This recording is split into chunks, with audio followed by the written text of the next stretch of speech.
आम्ही भारताचे लोक, भारताचे एक सार्वभौम समाजवादी धर्मनिरपेक्ष लोकशाही गणराज्य घडवण्याचा व त्याच्या सर्व नागरिकास सामाजिक, आर्थिक व राजनैतिक न्याय, विचार, अभिव्यक्ती, विश्वास, श्रद्धा व उपासना यांचं स्वातंत्र्य, दर्जाची व संधीची समानता निश्चितपणे प्राप्त करून देण्याचा आणि त्या सर्वांमध्ये व्यक्तीची प्रतिष्ठा व राष्ट्राची एकता आणि एकात्मता यांचं आश्वासन देणारी बंधुता प्रवर्धित करण्याचा संकल्पपूर्वक निर्धार करून आमच्या संविधान सभेत आज दिनांक 26 नोव्हेंबर 1949 रोजी याद्वारे हे संविधान अंगीकृत आणि अधिनियमित करून स्वतःप्रत अर्पण करत आहोत।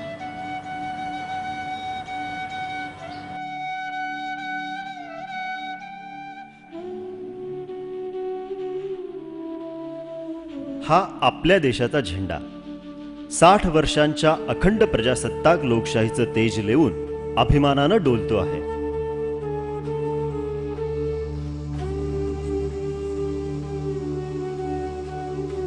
या गौरवशाली परंपरेच्या मागे आहे डॉक्टर बाबासाहेब आंबेडकरांच्या प्रयत्नातून उतरलेल्या 395 कलम आणि 8 परिशिष्टांनी सिद्ध झालेल्या राज्यघटनेचा अर्थात भारतीय संविधानाचा मजबूत आधार। केवळ यामुळे आणि यामुळेच भारतीय प्रजासत्ताक लोकशाही अबाधित आहे।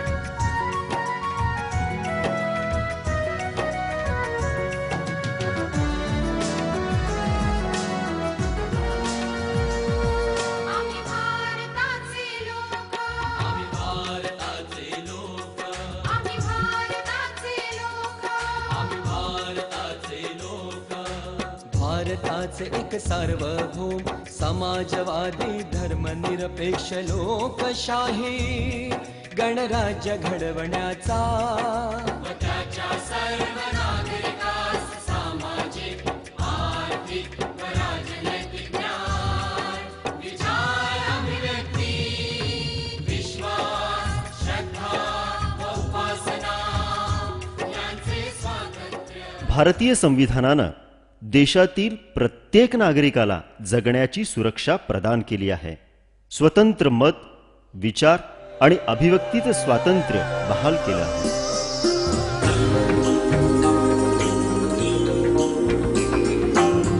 ज्या बाबासाहेबांनी रात्रीचा दिवस करून 2 वर्ष 11 महिने आणि 17 दिवसांच्या अथक परिश्रमातून जे संविधान तयार केलं, त्या संविधानातील मर्म किती लोकांना माहीत आहे?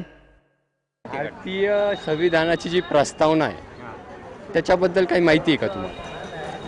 नाही, घटना लिहिली आहे एवढं माहिती आहे फक्त, बाकी नाही।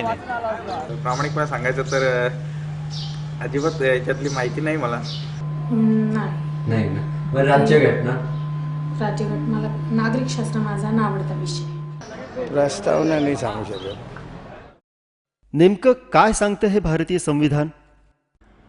डॉक्टर बाबासाहेब आंबेडकरांनी राज्यघटनेच्या प्रास्ताविकेत भारतीय राज्यघटनेचं मर्म अधोरेखित केलं आहे।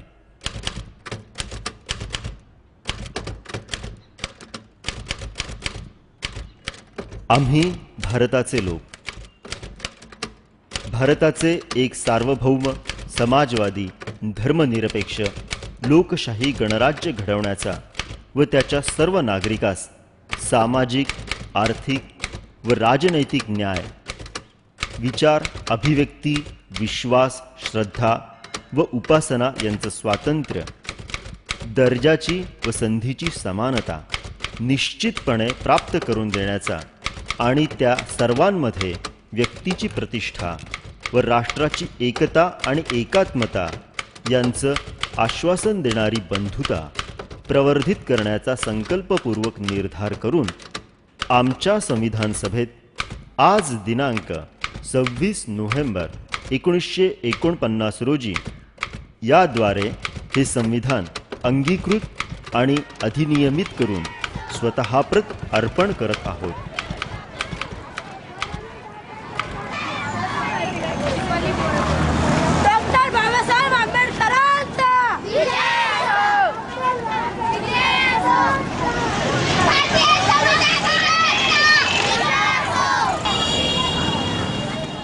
26 नोव्हेंबर या संविधान दिनाचं महत्त्व साधून ही मुलं हातात फलक घेऊन आपल्या देशाची लोकशाही घट्ट बांधण्याच्या दिशेनं आपलं पाऊल मजबूत करतायत. आपला देश, आपलं स्वातंत्र्य, बंधुभाव, एकता, एकात्मता, सलोखा, सार्वभौमत्व आणि सामाजिक न्याय या आपल्या देशाच्या मूल्यांप्रती प्रत्येकाच्या मनातील संवेदना, जाणीवा आणि अभिमानाला जागृत करत आहेत. जे संविधान खरं तर प्रत्येक नागरिकाला माहीत हवं, त्याच संविधानाबाबत लोकांमध्ये अज्ञान आणि अनभिज्ञता आहे. हे वास्तव कटू आहे, पण ते जिद्दीने बदलण्याचा प्रयत्न आता होतोय. लोकशाही समर्थपणे पेलणारी जागरूक पिढी निर्माण करण्यासाठी EZ खोब्रागडे हे भारतीय प्रशासन सेवेतील अधिकारी प्रयत्न करत आहेत.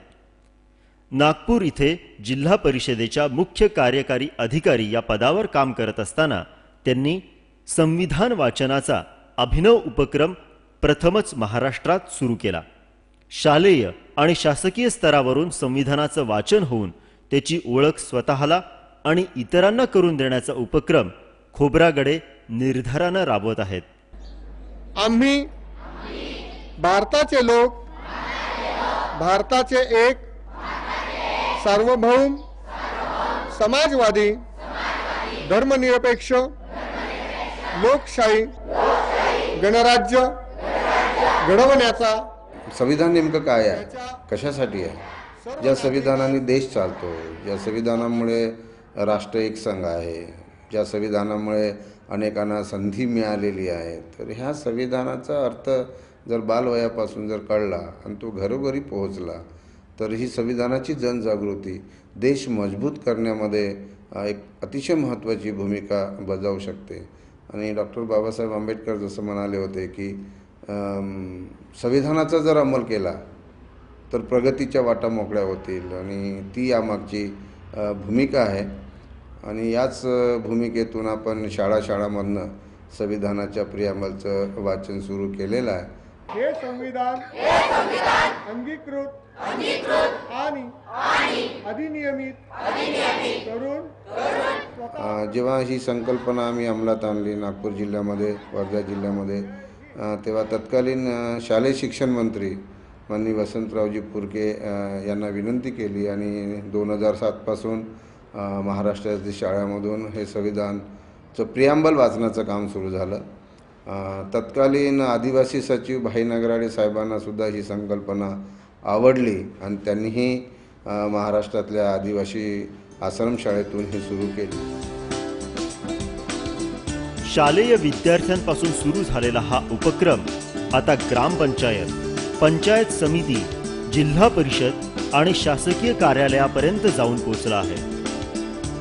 संविधान ओळखीच्या या उपक्रमाला चळवळीचं व्यापक स्वरूप येण्यासाठी 26 नोव्हेंबर हा दिवस, ज्या दिवशी राज्यघटना तयार होऊन देशाप्रत आणि स्वतःप्रत अर्पण झाली, तो दिवस संविधान दिवस म्हणून पाळला जावा अशी विनंती खोब्रागडे यांनी महाराष्ट्र शासनाला केली.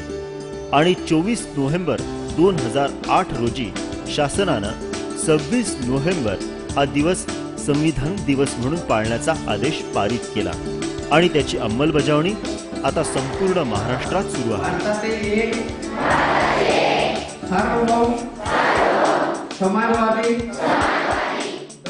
भारतीय लोकशाहीचा सन्मान हा संविधानाचं मर्म स्वतःमध्ये रुजवण्यात आहे. ते मर्म रुजवून कृतीत आणण्यात आहे. प्रत्येक नागरिकाच्या वर्तनातून आपापसात निर्माण होणाऱ्या प्रेमात, एकतेत आणि अर्थातच त्यातून दृढ होणाऱ्या लोकशाहीत आहे. सध्या प्रदेश, भाषा, जात, धर्म यावरून उठलेल्या वावटळीत, निर्माण झालेल्या अस्थिरतेत संविधान ओळख, संविधान दिवस यासारख्या चळवळी आत्मभान आणणाऱ्या आहेत, मार्ग दाखवणाऱ्या आहेत. आपल्याला आणि देशाला, आपल्याला आणि लोकशाहीला घट्ट बांधून ठेवणाऱ्या आहेत. घटना कितीही चांगली असली तरी ती अंमलात आणणारे लोक जर चांगले नसतील तर त्या घटनेचं मातेरं होतं. घटना कितीही वाईट असली परंतु ती राबवणारे लोक जर चांगले असतील तर ती घटना निसंशय चांगली ठरते. संविधान वाचन, संविधान दिन हे चांगले लोक घडवण्याचाच एक प्रयत्न आहे.